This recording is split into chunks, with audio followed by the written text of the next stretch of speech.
A man all alone and still hurting from the death of his beloved wife went deep into the forest to find some game. As he was hunting, he came across many dead animals. Now, sure, he could have used any of these for food, but it would have been a poor meal. Many of them had broken bones, lots of bruising, and in other ways appeared as though they had fallen from the sky. Most of them have already been cut open, and the organs and meat mostly eaten. Something very sharp, something very powerful has been doing this, and they all look fairly fresh. As he was continuing to investigate and trying to find food for his family, he saw a shadow that looked eerily similar to his wife. The anguish really cut deep into his heart, and as he looked up to warn whoever it was that was there about what was happening, he saw nobody. No one connected to the shadow. Then he heard wings flying in the air above, and as he looked up, he saw a stag flying on lofted wings. It picked him up. He looked down in fright at the height that he was being taken to, and then dropped. It felt like forever, falling, falling, falling. Nothing could save him, and indeed, nothing did. As he drew his last breaths on the ground, the shadow transformed from woman to beast. So many of our monsters draw from the medieval period, except a couple. This is one of them. The Peryton is not exactly a medieval monster, but it fits in really well with a lot of the mythos and belief systems of the medieval period. So, we included it. According to George Louis Borges, who in fact created the monster, as far as we can tell, these are the spirits of the dead, or perhaps those that escaped and were cursed when Atlantis sank under the water. We're not exactly sure how the species propagates, but what we do know is that they are terrifying and horrible monsters. These deer that will fly through the sky, often in packs, and feed upon the animals nearby. This taps into one of the great fears of the medieval period. A lot of people lived on land, and their living was based on how many animals they had. In fact, animals, even today, are still the most costly form of farming. During the medieval period, to have cows or sheep was to be rich, but something that swoops down from the air and devours your livestock and your livelihood in a matter of minutes, that's terrifying.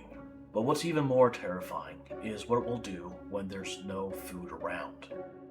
It will start to attack humans.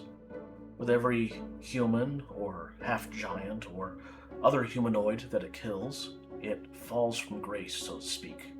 Its shadow that looks like that of a woman becomes a shadow of the true form of the beast. It is no longer innocent for the blood it has spilled. So in the folklore system, Perytons play a very key role.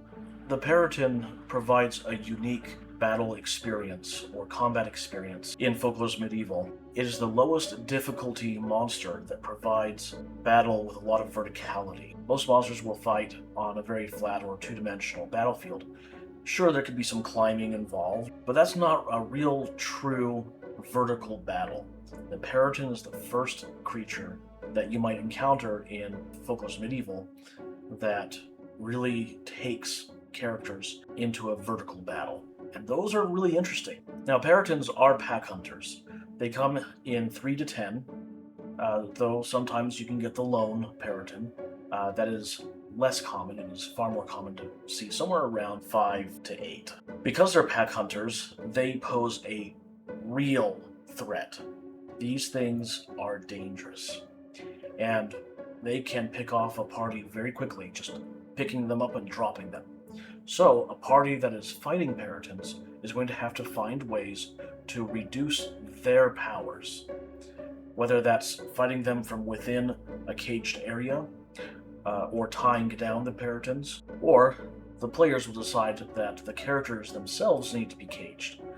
This allows them to stay in a very centralized location, and they can't be assailed to be flown up into the sky and dropped. Of course, all of these solutions cause other problems that need to be solved. How do you cage the Peryton? How do you tie it down? How do you cage your own characters without making them unable to fight? Perhaps some very daring and very capable players will try to take off or clip the wings of the Peryton. This could work, but they still have friends, and it is very unlikely that you'll be able to cut off or clip all of their wings fast enough. If you like what you've heard about the Perytons and you'd like to learn more about Folklore's Medieval, check out our website. It's flashing on the screen because we're really nifty like that. And give us your money. If you do that, you'll be able to learn all kinds of things about the Peryton and other monsters. Check that out. 2 for 1. All you have to do is give us your money.